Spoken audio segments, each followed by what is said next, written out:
नमस्कार दोस्तों, स्वागत है आप सभी का। दोस्तों, हमारा रतलाम, महू, खंडवा, अकोला अमान परिवर्तन रेलवे की प्राथमिकता सूची में वर्ष 2014 के बाद में आया। इसके पूर्व जो अमान परिवर्तन कार्य था वह नाम मात्र का ही चल रहा था। बात केवल हवा में नहीं, यह ऑन रिकॉर्ड बात हम आपको कह रहे हैं, क्योंकि हमने देखा कि 2014 के बाद में विभिन्न परियोजनाओं में काफ़ी गति देखने को मिली। ये बात और है कि इस प्रोजेक्ट के साथ में अलग अलग चुनौतियां थी, जैसे कि पर्यावरण संबंधित जो दिक्कतें थी। इसकी वजह से इस परियोजना के 2 सेक्शनों का अलाइनमेंट बदलना पड़ा, जिससे कि इस परियोजना की लंबाई कुछ बढ़ चुकी है। लेकिन अब सरकार इसको जल्दी से जल्दी पूरा करने के लिए प्रतिबद्ध दिखाई दे रही है। यह वर्ष इस सेक्शन के लिए काफ़ी महत्वपूर्ण है, क्योंकि इस वर्ष इस परियोजना के बहुत सारे हिस्सों में हमको कार्य तेज गति से होता हुआ दिखाई देगा। बहुत सारे सेक्शन इस वर्ष तैयार हो जाएंगे, जिस पर ट्रैफिक संचालन की उम्मीदें बनी हैं, जिसमें से हमारा जो पाताल पानी से लगा के मुख्तियारा बलवाड़ा सेक्शन है, इसमें कार्य शुरू होने की पूरी वन विभाग की दिक्कतें थी वह दूर हो चुकी है और जल्दी ही वह कार्य अब धरातल पर हमको दिखाई देगा। वहीं महाराष्ट्र की ओर से भी परियोजना में काफ़ी अच्छा कार्य चल रहा है। अकोट से लगा के अटगांव, बुजुर्ग, हिवरखेड़ और नया जो अलाइनमेंट है हमारा जामोद सोनाला वाला, वहाँ पर भी कार्य काफ़ी अच्छा चल रहा है।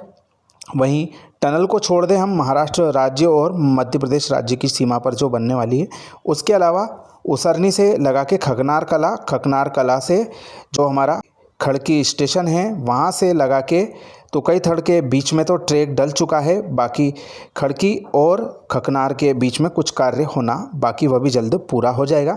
CRS की तैयारियां हमारे खड़की से लगा के आमला खुर्द सेक्शन में चल रही हैं और जल्दी उम्मीद है CRS भी हो जाएगा। वहीं हमारे ओंकारेश्वर रोड से लगा के बड़वाह मुख्तियारा बलवाड़ा का जो सेक्शन है 21 किलोमीटर लंबाई का, इसमें नर्मदा ब्रिज एक प्रमुख चुनौती के रूप में सामने आया था। 2.5-3 वर्ष गुजरने के बाद में भी अभी तक यह ब्रिज पूरा नहीं हो पाया। इसका अभी भी जो कार्य है बचा हुआ है। उम्मीद है वर्षा के पूर्व में जो इसके नदी के बीच में पिलर बनाने का कार्य है वह पूरा हो जाएगा और गर्डर लॉन्चिंग जल्दी ही शुरू की जा सकती है, बशर्ते कि वह बीच के पिलर पूरे हो जाएं। और उम्मीद कर सकते हैं कि अगले वर्ष की शुरुआत में इस सेक्शन का महत्वपूर्ण कार्य हमको धरातल पर दिखाई देगा। अब बात करते हैं बजट की। पिछले वर्ष 1150 करोड़ रुपए के आसपास इस परियोजना को आवंटित हुआ था, लेकिन प्रमुख तौर पर जो बजट था दक्षिण मध्य रेलवे को अलाट हुआ था और हमारे पश्चिम रेलवे को 400 करोड़ रुपये मिले थे और बाकी का बजट जो है वह हमारे दक्षिण मध्य रेलवे को अलाट हुआ था। और इस वर्ष के बजट की भी स्थिति क्लियर हो गई है। इस वर्ष परियोजना को 1500 करोड़ रुपए का बजट आवंटित हुआ है, जो कि दक्षिण मध्य रेलवे और हमारे पश्चिम रेलवे के बीच में बांटा जाएगा। अभी कितना बजट दोनों को अलग अलग अलाट हुआ है यह क्लियर नहीं हुआ है। वहीं बात करें तो पश्चिम रेलवे का जो हिस्सा है उसमें सनावत से खंडवा का जो बन चुका सेक्शन है उसकी लागत थी 2308 करोड़ रुपये के आसपास। वहीं जो अभी सेक्शन हमारा बचा हुआ है महू से सनावत के बीच में, उसकी 54.65 किलोमीटर की लागत है थी 3338 करोड़ रुपए, लेकिन यह दूरी बढ़ चुकी है तो इसकी लागत अब ज़्यादा हो जाएगी। पिछले वर्ष तक कुल खंडवा तक के सेक्शन को बनाने में पश्चिम रेलवे ने 2294 करोड़ रुपए खर्च किए थे और इस वर्ष जैसा कि हमने बताया है कि कार्य जो है कि जल्दी ही पूरे होने की संभावना नज़र आ रही है। नए टारगेट जो है वह भी आ चुके हैं पश्चिम रेलवे के, जिसमें से सबसे करीब हमारा जो सेक्शन नज़र आ रहा है वह है मुख्तियारा से ओंकारेश्वर का। हमने आपको बताया फरवरी 2027 इसकी तारीखें मुकर्रर की गई है। वहीं चोरल से मुख्तियारा के टारगेट दिए गए हैं दिसंबर 2027। वही पाताल पानी से बढ़िया के लिए नवंबर 2027 और बढ़िया बेका कुलथाना राजपुरा के लिए सितंबर 2029। वहीं दिसंबर 2028 राजपुरा चोरल के लिए टारगेट दिए गए हैं। तो हमारे जो सनावत से लगा के डॉक्टर अंबेडकर नगर महू पाताल पानी का जो सेक्शन है उसके लिए टारगेट दे दिए गए हैं हमारे 2029 का लक्ष्य इसमें नज़र आ रहा है, यानी कि सिंहस्थ तक यह सेक्शन पूरा होना बिल्कुल मुमकिन नहीं है। यह पश्चिम रेलवे के द्वारा भी क्लियर कर दिया गया है। तो आप लोग जो कमेंट में टिप्पणियां करते हैं सिंहस्थ के पूर्व प्रोजेक्ट हो जाएगा या नहीं, उस चीज़ पर अब आप लोगों को ध्यान देने की ज़रूरत है। लिखित में आ चुका है कि पश्चिम रेलवे इस सेक्शन को 2029 तक नहीं बना पाएगा। और इस परियोजना के बजट के बारे में जैसा कि हमने बताया 1500 करोड़ रुपए आवंटित हुए हैं। तो उम्मीद कर सकते हैं कि दोनों जो जोन हैं उन्हें पर्याप्त मात्रा में राजस्व की प्राप्ति होगी। कई बड़े कार्य दोनों जगहों पर चलने वाले हैं। नए डाइवर्टेड सेक्शन में दोनों जगहों पर हमको कार्य में तेज़ी देखने को मिलेगी। दक्षिण मध्य रेलवे ने तो अपना डाइवर्टेड हिस्से में कार्य ज़ोर शोर से शुरू कर दिया है और तकरीबन 7-8 किलोमीटर का कार्य वहां पर पूरा भी कर लिया गया है। और ऐसा हमारे पश्चिम रेलवे के मामले में नहीं है।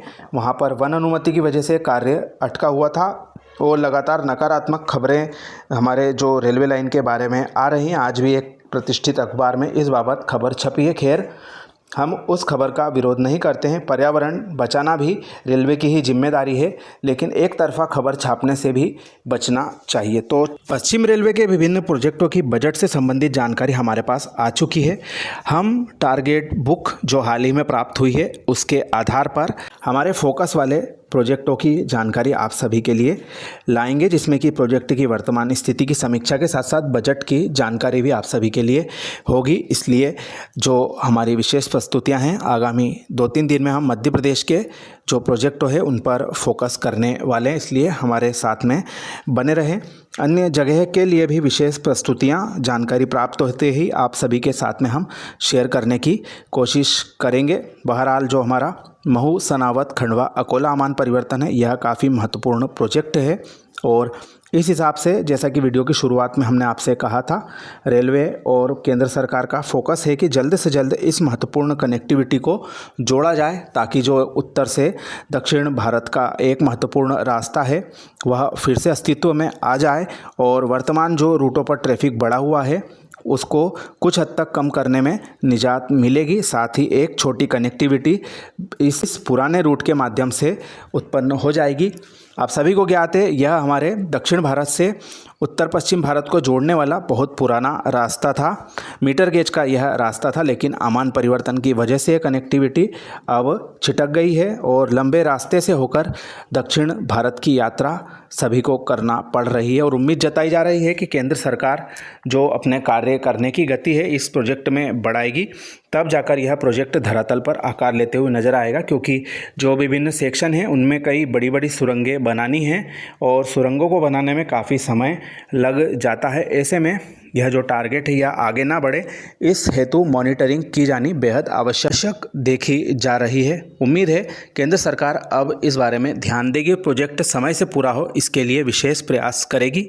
यह हमारे महू सनावद अमान परिवर्तन के बजट के बारे में और टारगेट के बारे में आप सभी को हमने छोटी सी जानकारी दी। आशा है आप सभी को पसंद आई होगी। अपने मित्रों के साथ शेयर करना ना भूलें। आप सभी का धन्यवाद।